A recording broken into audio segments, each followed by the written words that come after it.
HD.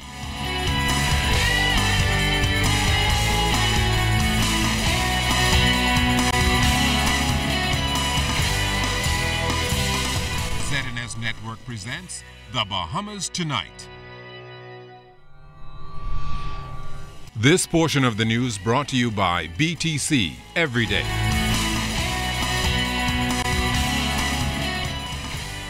What began as an ordinary day at a construction site ended fatally for a worker today. Good evening, everyone. I'm Keishla Adderley. And I'm Charisma Robinson. It's the first fatality recorded at the luxury resort property since construction started last April. Jimmy Swain was on the site at Rosewood property earlier today and filed this report.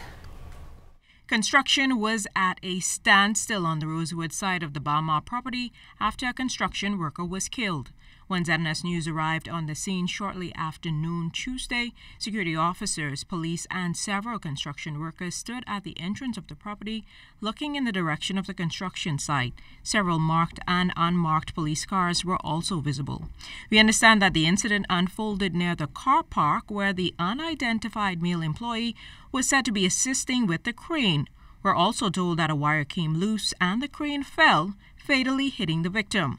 A cement truck was parked to block the view where the tragedy occurred. However, the crane could still be seen in the distance. Senior police officers escorted several employees off the site to take statements from them as an investigation is underway. One worker described the scene as something out of a movie. Assistant Commissioner of Police Stephen Dean said the incident was reported just after 11:30. We can tell you that we're in the early stage of our investigation, and our detectives are on the ground gathering information. We want to determine exactly what happened. So as more information unfolds, we'll be able to come out with a more detailed release as to what's happening. Vice President of External Affairs Robert Sandy Sands also spoke to us on the scene. We wish to extend our sincere sympathy to the family of the bereaved deceased. I can also confirm that this individual is a local individual working for a third-party subcontractor. And as I'd mentioned, we have no further details other than that at this point in time. Sands said they have more than 5,000 workers on the site and more than half of them are Bahamian. He told us that 2 other employees who worked on the project have died. We have had 2 instances in the past, one where a worker died of natural causes, and the second one where the individual sustained injuries and died weeks afterwards. But this is the first incident on the site. Now, Bahamas officials confirmed that no other workers were injured during the incident at the Rosewood site today. Police investigations continue. Jiminita Swain, ZNS Network News. Now, Urban Renewal co-chairs Algernon Allen and Cynthia Mother Pratt also hit back today following that scathing report from the Auditor General on the small home repairs program, hitting out at what they call poor management. Allen fiercely defended the program that in the first phase, he says, saw 310 homes repaired at nearly $300 million. Our Cleopatra Murphy has more. The devil is a liar. Print that. I want you to know that. This urban renewal will not die. Co-chair of Urban Renewal, Cynthia Mother Pratt, defended the small homes repair program today that she says is being used as a political football by some in the wake of a damning Auditor General's report. The audit represents the period July 1, 2012 to September 30, 2014 and charges that there is a lack of accountability, transparency, and due diligence with the program.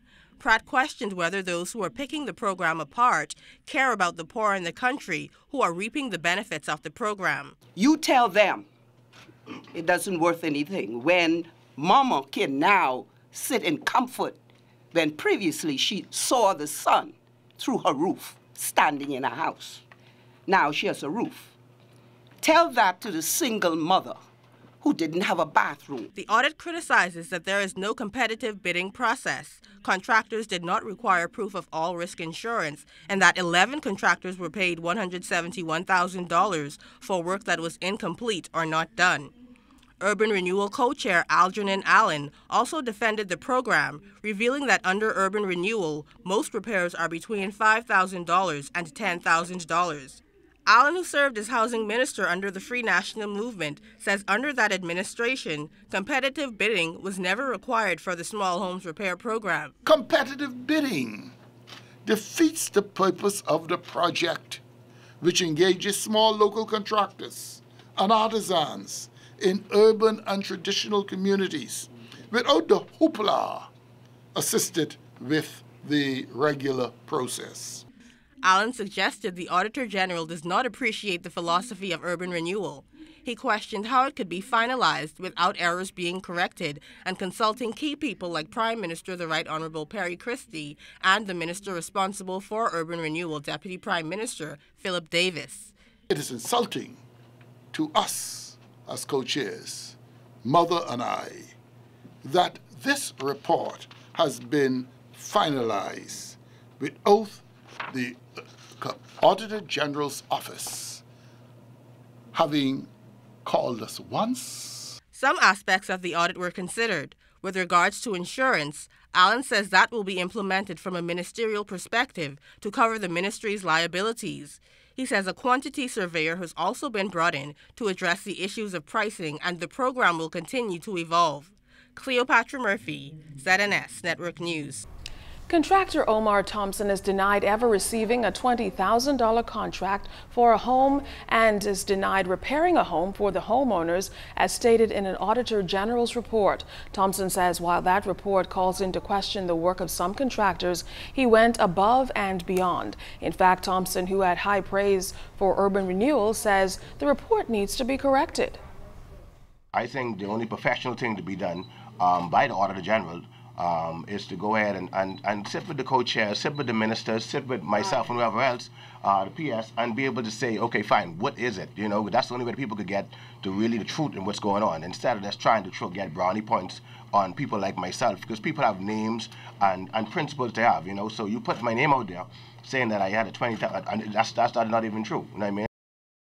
Now, Robert Caron also addressed that press conference, and he said he's been working with Urban Renewal co-chair Cynthia Pratt for about 20 years through another program. The Small Homes Repair Program, he says, may have some areas that need improvement, but must be given credit for where they've made an impact. Some questions they ask whether there were no bidding. In the instances in which we will share, a bidding would have been more expensive. They ask, you're right, does it affect the donations? Yes, it does. Because if you throw a tar brush over everybody, we are all guilty. Now, if there are some that need to be addressed, absolutely address them, take issue, and resolve it. But do not disparage on the work and the 20 years of work that I know with this lady, and not a single dime of airfare, hotel, no administration, every single dime that has been donated by the sponsors of our committee, which is the Santa Claus Christmas Committee, has gone straight into. Construction work continue at the Bahamas Agricultural and Marine Science Institute in North Andros following the recent fire which destroyed a dormitory. Now, that building had no insurance as the contractor did not follow through with the necessary requirements. Minister of State for Works Arnold Forbes has been mandated to oversee the projects and contracts until completed. Forbes telling ZNS News the challenges have not hindered efforts to complete work at the site. We're working on them. Still looking at contracts? We're still looking. We're really looking at moving forward at this point. My goal is to try and get everything organized and get that project completed. You know, so I'm not looking back. I'm just looking forward. Has work resumed on the construction? Yes, there are people working on site. When asked about the status of the male dormitory and whether or not the building will be repaired or rebuilt, Forbes said this. There's still an investigation undergoing as far as that is concerned, so we cannot touch that at this time. Okay. Well, still ahead tonight, the family of a missing man is hoping for his safe return. And the countdown is on to the big games. This portion of the news is brought to you by the new Shell & Letty, designed for extra miles.